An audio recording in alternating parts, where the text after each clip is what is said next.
Hello दोस्तों, नमस्कार। मैं अविनाश आप सबका स्वागत करता हूँ फिर से एक बार अपने YouTube channel dream success academy में। आज हम बात करेंगे प्रैक्टिस सेट का। जिस तरह से बिहार मध्य निषेध दरोगा और बिहार टीचर की वैकेंसी आ चुकी है और बिहार टीचर में तो बहुत ही कम समय दिया गया है छात्रों के लिए तैयारी करने के लिए।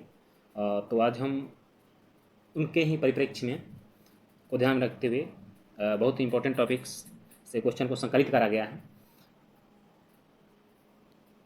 लगा रहे हैं। तो आपके एग्ज़ाम में काफ़ी महत्वपूर्ण ये भूमिका निभाएगा और आशा करता हूँ कि आप सभी को काफ़ी पसंद आएगा। और जो यहाँ पे कहें तो क्वेश्चन डाले गए हैं, बहुत ही संतुलित क्वेश्चन और अच्छे क्वेश्चनों को यहाँ पे लेके आया हूँ आप सबों के बीच। तो आज यदि आपको पसंद आए तो वीडियो ज़रूर लाइक करिएगा। तो ज़्यादा समय न लेते हुए आज हम चलिए शुरू करते हैं क्वेश्चन नंबर 1 को। क्वेश्चन नंबर 1 हमारा है, चलिए देखते हैं कि तुर्की, ठीक है,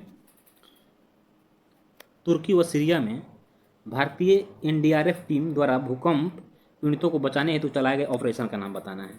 ठीक है, हमें क्या बताना है? ऑपरेशन का नाम बताना है कि जब तुर्की में भूकंप आया था, ठीक है, तो भारत के द्वारा जो चलाया गया ऑपरेशन था, उस ऑपरेशन को क्या नाम दिया गया था? तो ऑपरेशन दोस्ती, ऑपरेशन दोस्ती नाम दिया गया था। चलिए बात करते हैं ऑप्शन नंबर 1 के बारे में, ऑपरेशन सहयोग।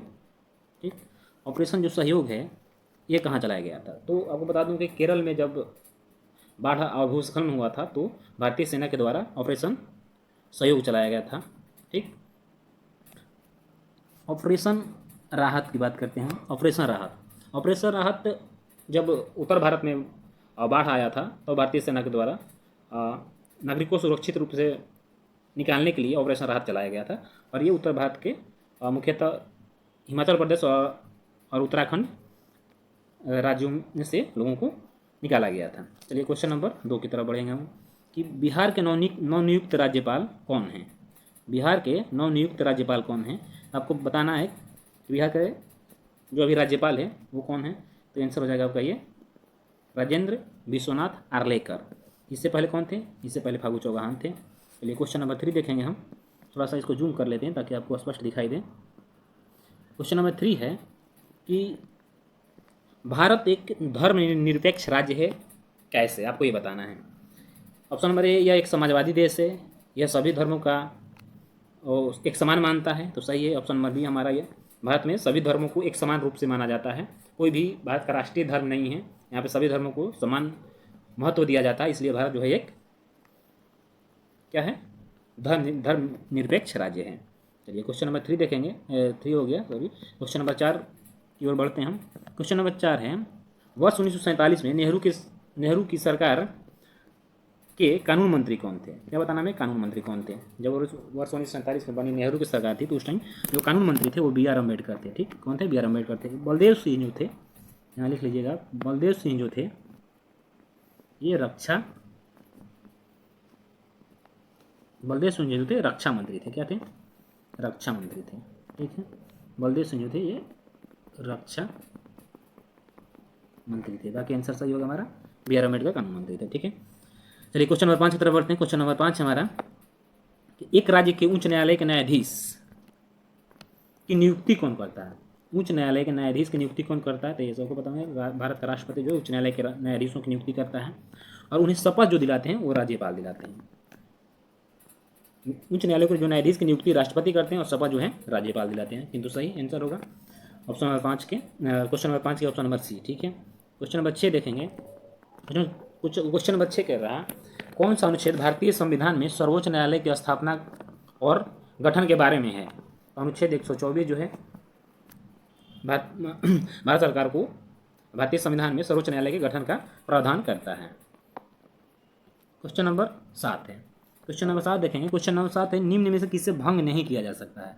यहाँ थोड़ा देखिएगा, निम्न में से किसे भंग नहीं किया जा सकता है परंतु समाप्त किया जा सकता है। थोड़ा ट्रिकी क्वेश्चन है। तो निम्न में से किसे भंग नहीं किया जा सकता? लोकसभा को तो भंग कर सकते हैं, राज्यसभा को जो है भंग नहीं किया जा सकता है। ठीक, राज्यसभा को भंग नहीं किया जा सकता है, परंतु इसमें दे रहा है समाप्त किया जा सकता है। राज्यसभा को न भंग किया जा सकता और न ही समाप्त किया जाता है, किंतु इसमें दे रहा है कि परंतु समाप्त किया जा सकता है। तो जो राज्य का विधान परिषद है इसे भंग नहीं किया जा सकता है परंतु समाप्त किया जा सकता है। ठीक, चलिए क्वेश्चन नंबर 8 की तरफ बढ़ेंगे हम। क्वेश्चन नंबर 8, ठीक है। क्वेश्चन नंबर 8 है कि भारतीय संविधान के किस भाग में पंचायतों का वर्णन मिलता है, ठीक है। भारतीय संविधान के किस भाग में पंचायतों का वर्णन मिलता है, तो भाग 9 में पंचायतों का वर्णन मिलता है। अब देखिए क्या है, क्वेश्चन नंबर 9 कह रहा है कि मास्टर ऑफ गॉड्स की उपमा किस ग्रह को दी गई है।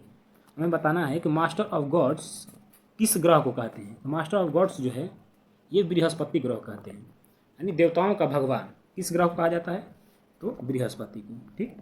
क्वेश्चन नंबर 10 है, भारत में यूरोप में स्थित काकेशस पर्वत की सर्वोच्च चोटी बताना है आपको। क्या बताना है, यूरोप है, यूरोप में काकेशस पर्वत को पाया जाता है और इसकी जो सर्वोच्च चोटी है वो बताना है। तो काकेशस पर्वत की जो सर्वोच्च चोटी है वो माउंट एल्ब्रूस है।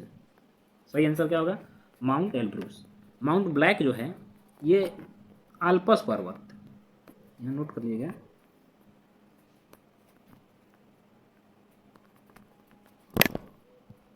आल्पस, ठीक है।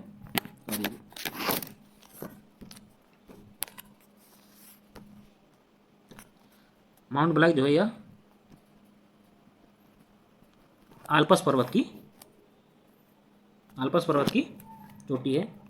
और माउंट एकांकागुआ जो है ये लिख लीजिए यहाँ पे, ये एंडीज, क्या है, ये एंडीज पर्वत की, एंडीज पर्वत की चोटी है। तो इसका आंसर जो हो जाएगा माउंट एल्ब्रूस हो जाएगा। यूरोप में स्थित काकेशस पर्वत की जो सर्वोच्च चोटी है माउंट एल्ब्रूस है। चलिए क्वेश्चन नंबर 11 देखते हैं। क्वेश्चन नंबर 11 है कि सिपकिला दर्रा, सिपकिला दर्रा हिमालय किस घाटी में स्थित है। तो जैसे दर्रा पहले बात किया, पहले की वीडियो में बात कराया कि दर्रा जो है तो बहुत ही महत्वपूर्ण टॉपिक्स हो जाते हैं और हर एग्जाम में ये पूछा जाता है। इससे पहले भी दर्रा पर मैंने एक वीडियो बना रखा, तो आप लोग जाकर उसे ज़रूर देखें। तो सिपकिला दर्रा हिमालय किस घाटी में है, तो सिपकिला दर्रा जो हिमालय के सतलज घाटी में स्थित है, यानी सतलज घाटी से ही सिपकिला दर्रा का निर्माण होता है। क्वेश्चन नंबर 12 है कि कौन सी नदी खंभात की खाड़ी में नहीं मिलती है। खंभात की खाड़ी में नहीं मिलती, तो खंभात की खाड़ी कहाँ है आपको जानकारी होना चाहिए कि खंभात की खाड़ी जो है गुजरात में पड़ता है। और जो माही नदियाँ हैं, माही नदी, ठीक है, साबरमती नदी और ताप्ती नदी, ये तीनों जो नदियाँ हैं ये गुजरात में बहती हैं।